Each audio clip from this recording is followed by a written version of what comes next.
17 வயசு பொண்ணை 6-7 பசங்க காலேஜ் பசங்க ஒரு இடத்துக்கு கூப்பிட்டு ரிப்பீட்டடாக, இதெல்லாம் தமிழ் கலாச்சாரத்தில் முதல் முறையாக நம்ம கேட்குறோம். இந்த பாலியல் வன்கொடுமை அப்படிங்கிறது எல்லாத்தையும் தாண்டி, நேற்று ஒரு போலீஸ் கான்ஸ்டபிள் இருக்கிறாங்க, அந்த அம்மாவை கீழே தள்ளி ஒருத்தர் மேலே உட்காந்து பாருங்க என்ன அநியாயம் பண்ணுறான் பாருங்க. அதனால் தமிழகத்தில் முதலமைச்சர் அவர்கள் வீடியோ போட்டு சொல்கிறார், என்னை எல்லாம் அப்பா அப்பான்னு கூப்பிடுறாங்க.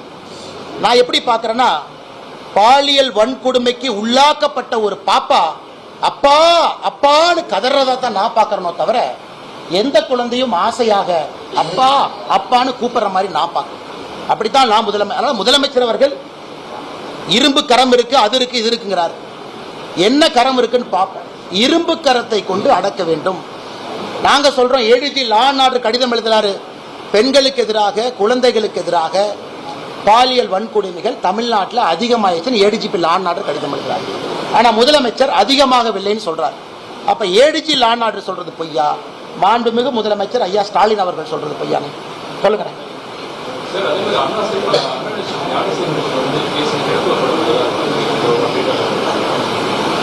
நேத்துன ஒரு கல்யாணம் நடந்துச்சுனே கோட்டூர். நான் ஏற்கனவே சொன்னேன், இந்த மாதிரி நான் ஒரு சிடிஆர் ரிலீஸ் பண்ணாம இருக்கேன். மா சுப்பிரமணியன் ஒரு கல்யாணத்துக்கு போனார்.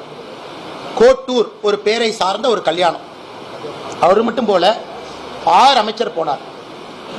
நான் வெளியிட போகின்ற சிடிஆர்ல முக்கியமா யார் இருக்க போறாங்க நீங்க பாருங்க. கோட்டூருங்கிற வார்த்தையை நான் சொல்லிட்டேன். நான் இப்ப சிடிஆர் ரிலீஸ் பண்ணாத அஃபென்ஸ் எஸ்ஐடி இருக்கா, ஏன்னா சிடிஆர் இல்லீகலா இருக்கு. கோட்டூருங்கிற வார்த்தையை நான் பயன்படுத்தியிருக்கேன். அந்த கல்யாணத்துக்கு மா சுப்பிரமணியம் அவர்கள் 2 நாளைக்கு முன்னாடி போனார். அவங்க இந்த கேஸுக்கு எப்படி சம்பந்தப்பட்டிருக்கார் அப்படிங்கிறத நான் பொறுத்துக்கிட்டு இருக்கேன். நடவடிக்கை எடுப்பாங்களான்னு பார்த்துக்கிட்டு இருக்கேன். தொலைபேசியில 23ஆம் தேதி இரவு டிசம்பர் இந்த கற்பழிப்பு நடந்த பிறகு அந்த லோக்கல் சப் இன்ஸ்பெக்டருக்கு போன் பண்ண திமுக கார யார்? 2 நாள் இதை போலீஸ் செட் பண்ணது யார்? அதனால இப்ப நான் பேச விரும்புறேன், அது ஒரு தனியா பேசணும். அந்த யார் அந்த சார் அப்படிங்கறதுக்கு பெரிய விதமாக வரப்போறோம். 100% மா சுப்பிரமணியம் அவர்கள் 100% நான் வெளியே சொல்லத்தான் போறேன், ப்ரூஃபோட வரப்போறேன்.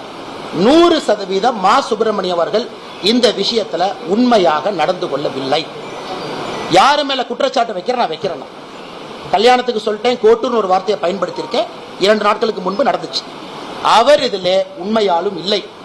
எஸ்ஐடி நடவடிக்கை எடுக்கிறாங்களா, சம்மன் பண்றாங்களா, அரெஸ்ட் பண்றாங்களான்னு பார்த்துக்கிட்டு இருக்கோம்.